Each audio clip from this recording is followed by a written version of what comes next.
we head into our match now. Cass Lynn on the left-hand side of your screen, Bryant Cook on the right. Time to get underway with the first quarterfinal here at Eternal Weekend North America. What a pleasure it is to have your company. We've got Elves versus Storm here, and it's going to be Cass opening things up on turn 1 with Allosaurus Shepherd.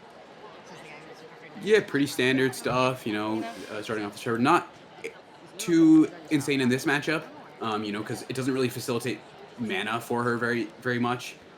Much better against like the Delver decks, what have you. But it's still, you know, it's really important to get low to the ground when you're playing this elf deck, or as she coined it, you know, Cradle Control. So, well, that's what I was going to say, because we can get into the name of this list, whether we're calling it elves or not. It doesn't actually have that many elves. yeah, I think that's probably why. You know, when you see an elf deck, you'd expect like Wirewood Symbiotes, Elvish Sentinels, you know, a bunch of the stuff that's going to give you a bunch of mana that way. And instead, she's just playing a bunch of really efficient green creatures. You know, we see 4 Endurance, 4 Fiend Artisan, 4 Elvish Reclaimer, Noble Hierarch, and the mana dorks aren't even elves, right? Noble Hierarch. We've got humans, we've got goblins. Anyway, let's talk about what's going on the other side of the screen here, because it's all popping off with Bryant Cook. Talk us through this, Noah, because this is a somewhat complicated deck to follow. So it looks like we saw Chrome Mox into Dark Ritual, into Beseech the Mirror. When you cast Beseech the Mirror, if you sacrifice an artifact, you can just straight up cast the spell, or sorry, the whatever you're tutoring for. Looks like he chose Song of Creation, a really interesting one, not one that you would generally see, as his isn't in English. It's you may play an additional land on each of your turns, and whenever you cast a spell, you draw 2 cards. So I think his plan is to just cast as many 0-cost spells as he can from this point, and eventually amass a win with Tendrils of Agony. All right, well, let's get into it here. A Veil of Summer is followed up there by a Chrome Mox there. Hard to see because of the glare, but I believe that's a Chrome Mox.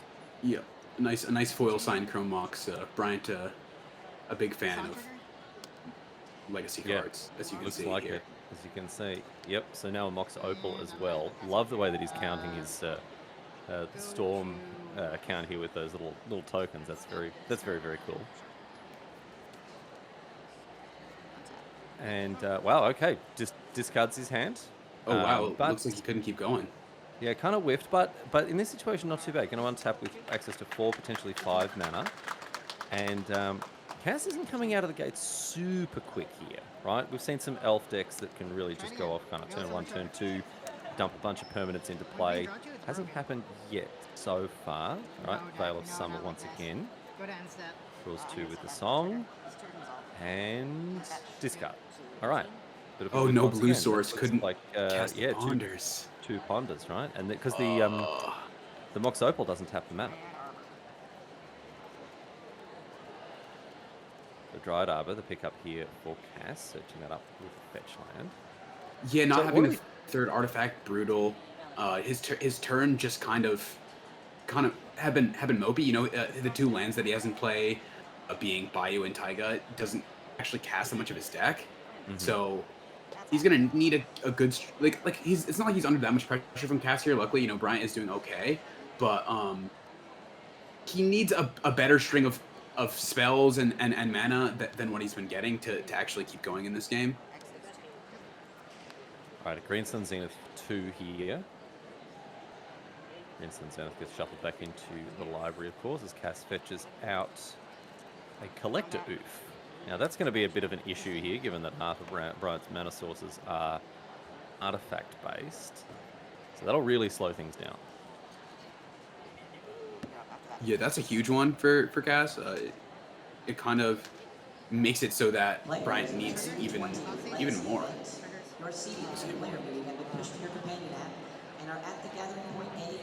Alright, Song of Creation trigger is put on the stack. Looks like she's got an Endurance in hand, and making the consideration if, you know, they just want to let Bryant take it, or yeah, it looks like the decision was to cast the Endurance. Okay, Endurance flashed in. Graveyard will be tucked under the library here. And now Bryant is able to draw his 2 cards.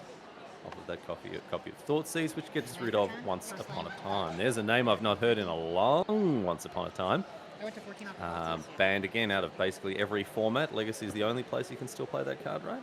Yeah, Legacy, I don't know if it's banned in Vintage. Probably not. I don't think Vintage really has a ban list, so it makes sense that you can play it in Vintage. But yeah, it's a very rare card to see. You know, I was watching a little bit of the Vintage coverage earlier, and like I just forgot how like the words that were even on Oko because that's how long it's been since I played it. You know, like. Yeah, for sure. And that's the great thing about these old formats. You get to see these cards that were just way too good for more or less every single constructed format, but Vintage and Legacy can often absorb that power level, and you can still get some use out of these cards. And of course, I guess you can still play Once Upon a Time in Commander, but it's a little less impressive there. Yeah, it's nice to see these cards have a home somewhere. All right, now a Ponder. I'm going to shuffle off that. And right now sitting with 3 cards in hand. And whips again. Oh, man, this is rough stuff. That really being held up on blue mana here, hey? I mean, the Shepherd is going to put in some good work here. The fact that this Cradle allows her to activate it. What, each elf? So there is some elves.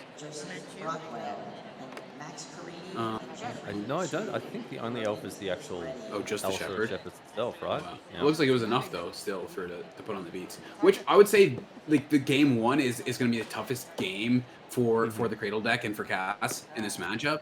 So it sucks if you're a Bryant fan, if you're a Storm fan, or you know you just rooting for the favored deck to win. You know, I would say I would expect this Epic Storm deck to win way more often than it would lose the game 1s in this matchup. You know, Cass doesn't have too many cards that really interact with Bryant's game plan. He got off an early Beseech, and then it just looked like his mana base was so shaky he wasn't able to make anything out of it. So congrats to Cass, well played. Yep. Picking up the dub in game number 1, really important against decks like the Epic Storm, which are, I would say, you know, this is the definition of a game 1 deck, right? This is a deck that comes in, takes advantage of the fact that there isn't that specialized disruption to take care of combo decks like this. And universally across the board, is this a fair statement? Across the board, Storm decks get worse after sideboard. Yeah, I think that is just like a really good way to look at the construction of these Storm decks and like how sideboards are a lot in Legacy. It's like you show up, you know, if your opponent doesn't have Forcible in their deck or a lot of like really cheap interaction, you can just get away with a free win a lot of the times. And then game 2, when they know what you're playing or their deck has more just general interaction for your strategy, things can get a little bit tougher. But you know, nowadays, I would say Storm decks and like are more resilient than ever. You know, you get to play 4 main deck copies of Veil of Summer. You have these discard spells, other stuff like that. It even looks like Bryant's playing 3 copies of Galvanic Relay, which is not a typical card that you see in most Storm builds. I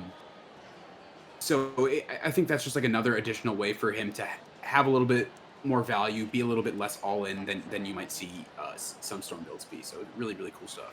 We were about to fetch, yeah. Well, here things are looking better for Bryant, as I believe Cass Lynn was down to just 5 cards, a double mulligan here, and then gets hit by a Thoughtseize, which removes Force of Vigor. I'm just gonna Of course I have it. So I think you can see we've sped this match up a little bit, or maybe these players are just extremely swift with the way that they're handling their cardboard, because we do have a lot of magic to get through today, and we want to make sure we get across as much of it as possible. So the opener, the Noble Hierarch on turn number 1 here for Cass. Bryant, brainstorm time, baby. Yeah, pretty typical stuff. At least Cass, you know, still starting off with some mana. It's really important for her to get to the ground early in this matchup, like I said before. Bryant's mana base already a little bit better this game, but him missing a land drop after casting this Brainstorm is so horrible. Yeah, you sort of Brainstorm locked out, right? Because it means that Bryant's not going to be playing a land for the next, what, 2 turns? 3 turns, maybe? Yeah. Another Hierarch. And a Collector Oop as well. Okay, here's a Ponder. Let's hope that we can find something here. think we're probably just going to see... Oh, no. Must have found a land. Yes, there it is. Okay, so that's going to shuffle away those 2 cards that were put on top by Bryant. I mean, that's happy with that. huge for Bryant. Yeah. You know, getting a shuffle effect from the Brainstorm, getting that second land in play. This Collector Oof from Cass, though, is going to be really, really tough for him to beat. And, like, he has enough mana in his deck to just go off with Rituals. But the Mox Opals, the Chrome Moxes, the Lotus Petals, the LEDs, they're really, really important and pivotal to his game plan. Yeah, there are only 14, well, I say only, there are 14 artifacts in this deck, and they are really, really important. And this is going to make things even more difficult now for Bryant. Gaddock Teague, which doesn't shut off all of Bryant's deck, but it does shut off some very important cards. Beseech the Mirror, probably the most important of them, and you can't cast a Tendrils with Teague out. Yeah, really hard to win the game when, you know, your win condition is a 4-cost sorcery. Yep. So Bryant is gonna need one of his answers. Looks like from a sideboard, let's see, Consign to Oblivion. Doesn't have that much to actually answer creatures in play. Echoing Truth, something that he's probably looking towards right here. Grape Shot, another good one. Yeah, you could play a bunch of spells. Grape Shot probably the best one, actually. If you could string together like 4+ spells, kind of clear off this Oof and this Gaddock Teague, and even, you know, the rest of Cass's permanents, if you can cast enough spells.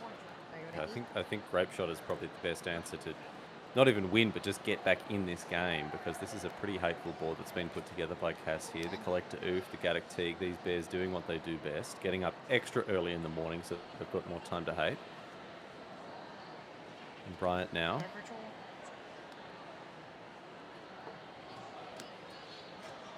I mean, this is really ideal for Bryant. Dark Ritual. All right, here we go. Just not having that many artifacts being his source of mana here. As I say, he plays two Chrome Moxes, but he's just using them for Storm and not for mana. Not even exiling cards under... Oh, no, he's going to exile... Oh, exiles a Tendril under one of them. The other one, it doesn't tap for mana. Bryant's got a game plan here, yeah, and it involves a Grape Shot, killing both of the 2/2s. Oh, and then I think we're going to see a Beseech as well. Really, really well played here from Bryant. Oh, wow. If this last card is a Beseech, then this turn is lined up very, very neatly indeed here.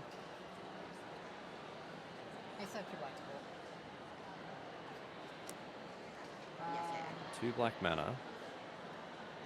Because, yeah, if this card is a Beseech, then you can cast the Beseech, sacrifice the Mox with nothing underneath it, and then you're off to the races. Yeah, I mean, unfortunately, he doesn't have anything else in his hand. He might just get, like, Song of Creation Pass, but even that is, like, super duper strong based on all the mana sources that he has in play, not really under too much of a clock anymore from Cass, so he's got a lot of options here.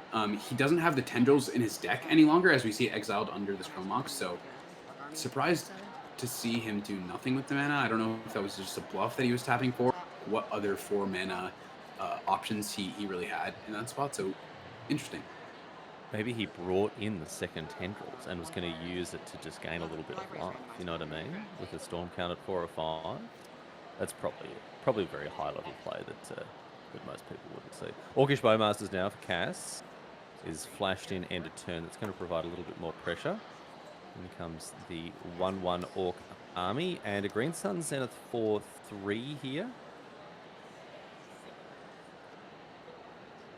Maybe seeing a Grist here. I don't know what else you would want to fetch up. That's a 3-drop. Endurance. Yeah, you could get Endurance as well. Nothing in the board. No, it's just a Fiend Artisan. Okay. Just paying extra for fun. Just in case. I respect it. Just in case you go through your life, you're like, ooh, I forgot about this. Yeah, exactly. That's actually so respectable. She's like, you know what? I'm not using this other mana anyways. I might as well just tap out. Might as well. Yeah, because not attacking with the 0/1 Exalteds. The Orc army getting some lunch thanks to those Exalted triggers. All right, got a lot of mana here. Now, Dark it was Ritual Beseech. into Beseech. Okay. Huh. Maybe Bryant decided that he couldn't do anything with the rest of his turn, so he wanted to maybe take a draw step and then go for Beseech. I'm curious to see why he made that decision. I think this is just going to have to be an Empty the Warrens or something like that, just to make some tokens just to survive. I don't really see a way that he could win the game this turn. Cass has just been playing. Oh, another one. That makes sense. So he's just gonna cycle some Beseeches. Oh wait, I guess he could go Guy as well. Actually, he has enough in his graveyard where he could maybe go off with a Guy as well here. Actually. Okay, so Guy's Will. You just cast that, right? It's a suspend card, but once if you cast it off the seat, you just get the effect. Exactly, after you sacrifice an artifact, which he did. So Yes. now he just basically gets Yawgmoth's Will effects going on, has a lot of stuff in his graveyard. And like you were saying, Riley, I think he might have actually brought in the second Tendrils. So I think he can actually just end up comboing this turn. I think he'll have enough Storm. Oh, I was joking. I was actually joking. I didn't think he would. Does he have the second one in his board? He does have two Tendrils. Yeah, he probably brought it in. No, he probably did, just because the life gain is actually relevant in this matchup. And even if he didn't, there's a Grape Shot in his graveyard. He could just clear off Cass's whole board, play like some Ponders and stuff. So me being dumb, pretending that I was like just making a bit of a jape and a jest, actually stumbled upon a quite a high level. Wow. I really just should have said that super straight and not mucked around with it, because I would have sounded like an absolute genius. All right. Well, we live and learn, or in my case, we live.